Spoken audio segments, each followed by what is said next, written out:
Hello guys, welcome to study for Yamison. आज हम लोग जैव विकास और अनुवांशिकी को पढ़ेंगे। ठीक है, ऑर्गेनिक इवोल्यूशंस एंड जेनेटिक्स। तो सबसे पहले हम लोग इसको पढ़ेंगे, फिर इसको देखेंगे। ठीक है, ये दोनों एक दूसरे से रिलेटेड है। इसको पढ़ते पढ़ते बीच में जब ज़रूरत हो तो इसको भी हम लोग देखते हुए चलेंगे। ठीक है, देखिए ऑर्गेनिक इवोल्यूशंस है क्या, जैव विकास क्या है। तो जैव विकास मतलब जीवों का विकास। तो जीवों का विकास किस तरह का विकास, आप ये देखा जाता है कि जो पीढ़ी दर पीढ़ी कोई भी जीव हो या फिर ह्यूमन बींग हो या फिर कोई भी जीव हो, उसमें क्या होता है, पीढ़ी दर पीढ़ी उसमें कुछ ना कुछ चेंजिंग आते आता है। किस तरह का चेंजिंग, आप देखोगे कि कुछ इंसान जो पहले थे उनके कान में बाल हुआ करता था, अब के इंसानों में उतना नहीं होता है। इस तरह से कुछ ना कुछ हर जीव में चेंजिंग आते जा रहा है पीढ़ी दर पीढ़ी।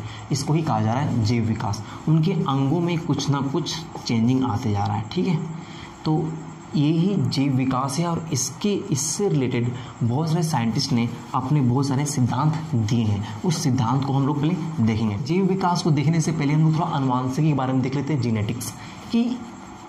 ग्रेगर जोहान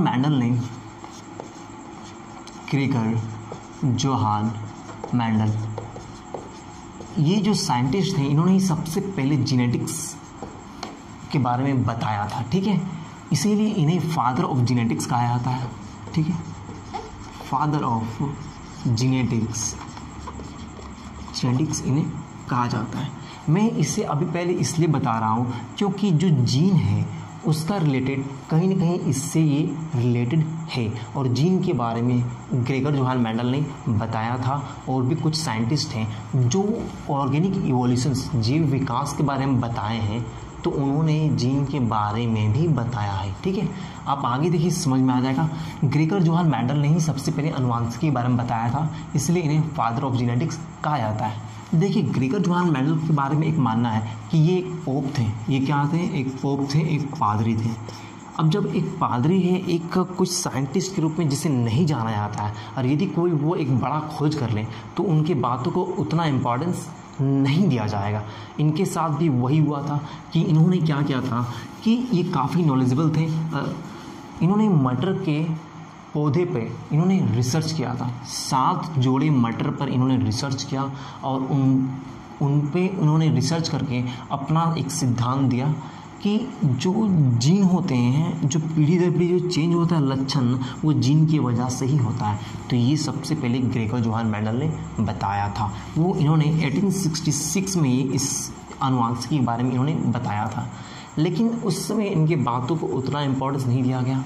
इन्होंने जो बताया उसका आर्टिकल उन्होंने, जो आपका साइंटिस्ट सोसाइटी है जहाँ पे साइंटिस्ट लोग अपना रिसर्च करके अपने आर्टिकल्स को देते हैं, रखते हैं, उस हिस्ट्री को रखते हैं। ठीक है, तो इनके बातों को उतना इम्पोर्टेंस नहीं दिया गया। इनके बातों को तब इम्पोर्टेंस दिया गया जब डार्विन आया। डार्विन, इन्हीं के पीरियड्स में डार्विन भी था और इन्होंने डार्विनवाद सिद्धांत को दिया। इनके सिद्धांत को डार्विनवाद कहा गया। इन्होंने भी यही कहा था कि जो जीन है, एक पीढ़ी से दूसरी पीढ़ी में जो लक्षण ट्रांसफर होते हैं वो जीन के कारण होते हैं। ग्रेगर जोहान मैंडल की बातों को तब इम्पोर्टेंस दिया गया जब एक 3 साइंटिस्ट ने जीन के बारे में बताया और उन्होंने भी अपना आर्टिकल्स सेम साइंटिस्ट वाली सोसाइटी पे जमा किया। तब वो साइंटिस्ट सोसाइटी जो था, जहाँ पे सारे रिकॉर्ड्स जमा थे, उन्होंने कहा कि ये जो बात आप लोग भी बता रहे हो जीन के बारे में, ये बहुत पहले ही ग्रेगर जोहान मैंडल बता चुके हैं। तब जाकर के इन्हें इनके बातों को इम्पोर्टेंस दिया गया और इन्होंने जो सिद्धांत दिया था, 3 सिद्धांत दिए थे, तब जाकर उन्हें मैंडलिफवाद कहा गया, मैंडलिज्म कहा गया। ठीक है, ये 3 साइंटिस्ट कौन थे? एक थे आपका ह्यूगो डेवरिस। ठीक है, ये काफ़ी इम्पोर्टेंट भी है ह्यूगो डेवरिस, क्योंकि ये जो है इन्होंने जैव विकास के बारे में बताया है और जैव विकास में म्यूटेशन के बारे में बताया है, उत्परिवर्तन। ठीक है, इस चीज़ को देखेंगे आगे हम लोग। और दूसरा साइंटिस्ट था कार्नोस। ओके, और जो तीसरा साइंटिस्ट था वो था वॉन सेनमार्क। ठीक है, तो इन तीनों साइंटिस्ट ने भी जीन के बारे में बताया था, इनमें रिसर्च किया था, उन्होंने बताया था। लेकिन इनसे बहुत पहले ही ग्रेगर जोहान मेंडल बता चुके थे, तब जाकर उनके बातों को ध्यान दिया गया था। ये इनके बारे में ऐसा कहा जाता है कि ये एक पोप थे, ऐसा ऐसा इनके बारे में ये कहानी कहा जाता है। ठीक है, आपको बस ध्यान ये रखना कि father of genetics Gregor Johan Mendel, इन्होंने ही सबसे पहले अनुवांशिकी के बारे में बताया था। ठीक है, 1866 में बताया था। ये कहाँ गए थे? तो ये ऑस्ट्रिया के थे। ये कहाँ गए थे? ऑस्ट्रिया के थे। आपको इस बात को भी ध्यान रखना है। ठीक है, अब देखते हैं हम लोग आगे। हम लोग जैव विकास को पढ़ रहे थे पहले, और जैव विकास को ही हम लोग इस वीडियो में सही से देखेंगे। नेक्स्ट वीडियो में हम लोग जेनेटिक्स को सही तरीके से देखेंगे। ठीक है, तो अभी चलते हैं हम लोग फिर से जैव विकास की ओर। तो अब देखते हैं कि जैव विकास के बारे में कौन कौन से साइंटिस्ट थे जिन्होंने अपने सिद्धांत को दिया था कि जैव विकास कैसे होता है। उन सबका अपना अपना एक मानना था कि जीव का विकास किसी किसी तरीके से, अलग अलग तरीके से होता है। ठीक है, देखते हैं। पहला आपका देखते हैं लेमार्क। ठीक है, लेमार्क, इन्होंने जो सिद्धांत दिया था उसे लेमार्कवाद कहा गया। ओके, ठीक है। लेमार्क ने क्या कहा था? लेमार्क ने ये कहा था कि कोई भी जीव है, यदि वो अपने अंग को कुछ ज़्यादा यूज़ करता है तो पीढ़ी दर पीढ़ी उस अंग का यूज़ ज़्यादा होते एक टाइम ऐसा होता है कि उनके अंग इतने बड़े हो जाते हैं कि वो अपने प्रजाति से बिल्कुल हट के दिखाई पड़ता है, एक नया प्रजाति के रूप में उभर के आता है। तो किसी भी अंग का बड़ा ही नहीं हो जाना, किसी भी अंग का कोई और रूप ले लेना उस अंग का ज़्यादा यूज़ होने से। तो ये कहा था लेमार्कवाद ने कि किसी भी कोई भी जीव है और उसके अंग है वो हमेशा क्या होते हैं? बदलते रहते हैं। वो बदलते इसलिए रहते हैं क्योंकि पीढ़ी दर पीढ़ी वो ज़्यादा यूज़ होते हैं। तो जो ज़्यादा यूज़ हो रहे हैं वो कहीं ना कहीं थोड़ा सा चेंज हो जाते हैं। ठीक है, तो ये लेमार्कवाद ने कहा था। इन्होंने ये कहा था कि जो जिराफ का गर्दन होता है, जो जिराफ का गर्दन है ये लंबा है, तो सिर्फ और सिर्फ जो लेमार्कवाद है उसके कारण ही ये लेमार्क का कहना था कि जो जिराफ है वो पीढ़ी दर पीढ़ी अपने गर्दन को हमेशा ऊपर करके ज़्यादा यूज़ किए हैं। ठीक है, इसीलिए उसके गर्दन क्या हुआ है? ज़्यादा लंबा हो गया है।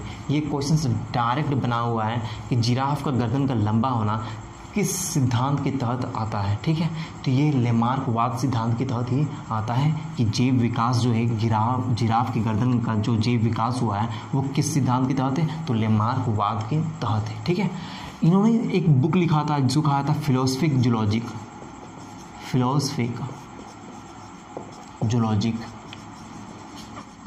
ठीक है, हाँ, फिलोसफी जूलॉजिक। ओके, इन्होंने किसने लिखा था? लेमार्कवाद ने इस बुक को लिखा है।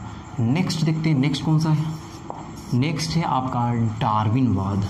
ठीक है, तो डार्विन ने जो सिद्धांत दिया है उसे डार्विनवाद कहा गया।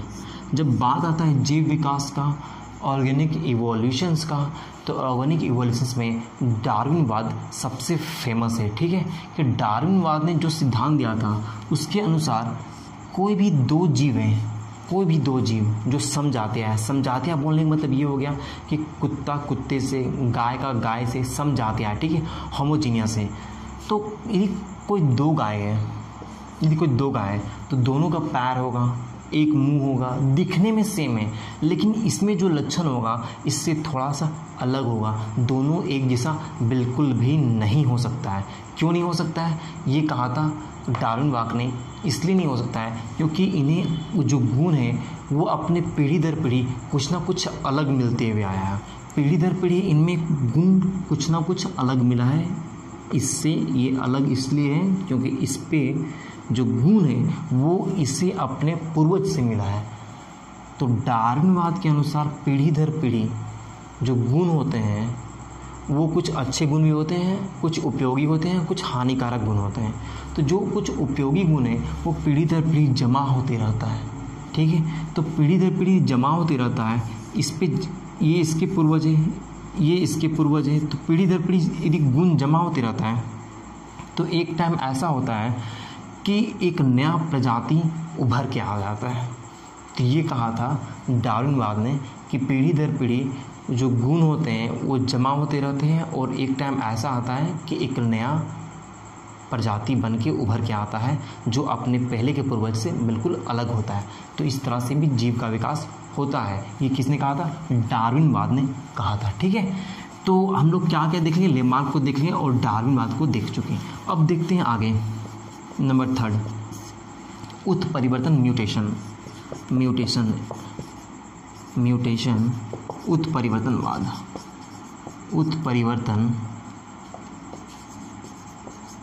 उत्परिवर्तन ये किसने दिया था? ये दिया था ह्यूगो डे वेरिस ने दिया था। ठीक है, डे वेरिस ने दिया था म्यूटेशन। यहाँ से भी क्वेश्चन डायरेक्ट बना हुआ है कि उत्परिवर्तन का सिद्धांत किसने दिया था? तो ह्यूगो डे वेरिस ने दिया था। ठीक है, यहाँ तक जैव विकास से रिलेटेड जितने भी हो सकते थे हम लोग उन सारी चीज़ों को पढ़े हैं। अब हम लोग पढ़ेंगे अनुवांशिकी के बारे में। तो अनुवांशिकी के बारे में कुछ बेसिक चीज़ें हम लोग देखे हैं और कुछ बेसिक चीज़ों को देख लेते हैं। बाकी चीज़ें अनुवांशिकी के बारे में हम लोग नेक्स्ट वीडियो में देखेंगे। ओके, तो जेनेटिक्स के बारे में हम लोग क्या देख चुके हैं? जेनेटिक्स के बारे में क्या देख चुके हैं कि जो जेनेटिक्स होता है इसका सबसे पहले कौन बताया था? तो ग्रेगर जोहान मेंडल ने बताया था। ठीक है, ग्रेगर जोहान मेंडल ने बताया था। किस आधार पर बताया था इन्होंने मटर के पौधे पे रिसर्च किया था। ठीक है, 7 जोड़ी मटर के पौधे पे इन्होंने रिसर्च किया था और जेनेटिक्स के बारे में इन्होंने बताया था। जेनेटिक्स है क्या? तो जेनेटिक्स क्या है? जेनेटिक्स आपका पीढ़ी दर पीढ़ी जो जीन जो ट्रांसफ़र हो रहा है उसके लक्षण का जो स्टडी है, उसके गुणों का जो स्टडी है उसको जेनेटिक्स कहा जाता है। ठीक है, ये जेनेटिक्स हो गया। जेनेटिक्स को सबसे पहले बताया था ग्रेगर जोहान मेंडल ने। इन्होंने बताया था 1866 में और ये कहाँ के थे? ये ऑस्ट्रिया के हैं। ठीक है, ये कुछ बेसिक चीज़ें थी। अब ये जेनेटिक्स है, ये जो वर्ड है ये सबसे पहले W. वॉटसन ने यूज़ किया था। W. वॉटसन ने सबसे पहले यूज़ किया था। और इसका जो शॉर्ट फॉर्म होता है जीन, ये सबसे पहले जॉनसन ने यूज़ किया था। ये कुछ बेसिक चीज़ें थी। ठीक है, इसको हम लोग देख लेंगे।